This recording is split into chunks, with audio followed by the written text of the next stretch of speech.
United states के साथ engagement हर दिशा में आजकल चल रही है भारत की।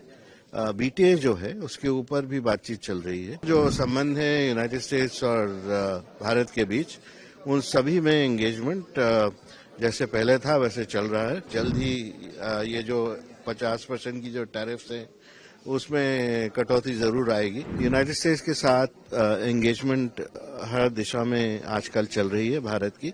बीटीए जो है उसके ऊपर भी बातचीत चल रही है। जैसा कि यूनाइटेड स्टेट्स के एम्बेसडर सर्गी गोर ने कल ही कहा है कि आज भी एक और राउंड ट्रेड का चलेगा और उसके बाद जो डिफरेंसेस हैं उनको नैरो करने की बहुत बड़ी कोशिश है दोनों साइड से। भारत और अमेरिका दोनों चाहेंगे कि ये जो बीटीए है ये जल्द से जल्द इसके ऊपर सहमति बने। दोनों देशों के लिए अच्छा है। और बाकी जो संबंध है यूनाइटेड स्टेट्स और भारत के बीच, उन सभी में एंगेजमेंट जैसे पहले था वैसे चल रहा है और रिलेशनशिप इवन कील पर है। Sir, external affairs minister mister Jaishankar बार-बार कह रहे हैं कि भारत इनफैक्ट यूरोपियन यूनियन और अमेरिका दोनों रशिया की तेल जो है खरीद रही है। तो अगर उनकी पाबंदी नहीं है और हम कल जो कहा गया है कि भारत यूएसए का इम्पोर्टेंट एलाई है, उसके बाद भी इतनी टैरिफ क्यों? मतलब ये तो एक ही पॉइंट का दो सिक्का हो गया कि हम गाली जी हम लेने से गलती है और बाकी लेने से तो जो यूनाइटेड स्टेट्स की तरफ से ये कोशिश है कि जो रशिया का जो ऑयल एक्सपोर्ट्स है उसके ऊपर पाबंदी लगे ताकि उनके ऊपर प्रेशर पड़े। बाकी के जो देश जिनका आपने जिक्र किया, चाइना के साथ यूनाइटेड स्टेट्स और चीन के बीच में एक एडजस्टमेंट की बातचीत चल रही है। और बाकी जो सबसे बड़ा देश जो इम्पोर्टर्स हैं, दो यूरोपियन यूनियन के देश हैं और एक टर्की है, वो यूनाइटेड स्टेट्स के स्ट्रेटेजिक एलाइज हैं। तो इसलिए भारत ही ऐसा देश है जो बच जाता है। भारत ने हालांकि रशिया के तेल के ऊपर जो कमी करी है उसके चलते मुझे लगता है कि जल्द ही ये जो 50% की जो टैरिफ्स हैं उसमें कटौती जरूर आएगी, क्योंकि जो ट्रेड फिगर्स हैं वो सबके सामने हैं और इसमें कोई दो राय नहीं कि दोहरा मापदंड है।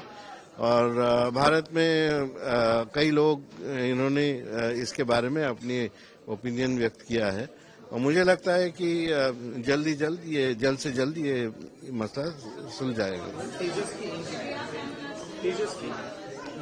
जो इंजन प्रोक्योर करने वाला है, कावेरी से नहीं हो पा रही है तो कावेरी रेडी नहीं हो पा रही है, तो वहाँ पे जी का इंजन या तो फिर रशिया का इंजन जो है, तो कौन सी इंजन लेना? क्या ये भी एक कारण है कि यूनाइटेड किंगडम यूएसए बार बार यही उसके लिए प्रेशराइज किया जा रहा है ताकि टेक्नोलॉजी यूएसए ट्रांसफर और वहाँ पे पहुंचे? देखिए, ये तो टेक्निकल चीजें हैं जो कि हम लोग स्पेकुलेट ही कर सकते हैं।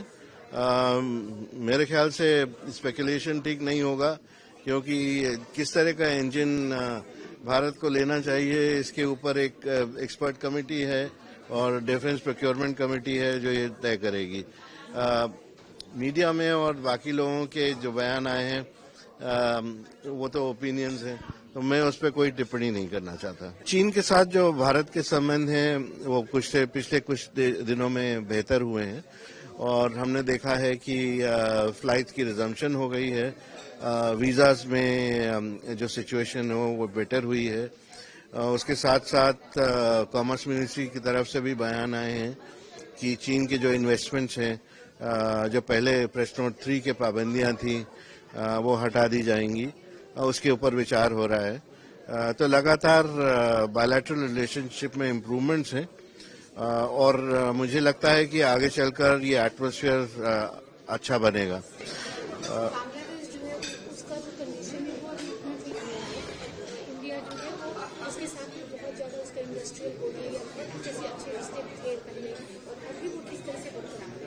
तो बांग्लादेश के साथ भारत एंगेज करना चाहेगा और जो टेंशन हैं रिलेशनशिप में उसको दूर करना चाहेगा। इलेक्शन जैसे ही बांग्लादेश में खत्म होते हैं उसके बाद जो भी गवर्नमेंट आती है बांग्लादेश में भारत जरूर उसके साथ एंगेज करेगा। हमारे दोनों के बहुत बड़े स्टेक्स हैं एक दूसरे कंट्रीज में। आप इंडस्ट्री को देख लें, कॉमर्स को देख लें, कनेक्टिविटी को देख लें, या फिर पीपल टू पीपल टाइज हैं। सभी क्षेत्रों में बहुत जरूरी है कि भारत और बांग्लादेश आपस में कोऑपरेट करें। तो भारत जरूर जो भी गवर्नमेंट बांग्लादेश में आएगी उसके साथ भारत की कोशिश रहेगी कि एंगेजमेंट आगे बढ़े।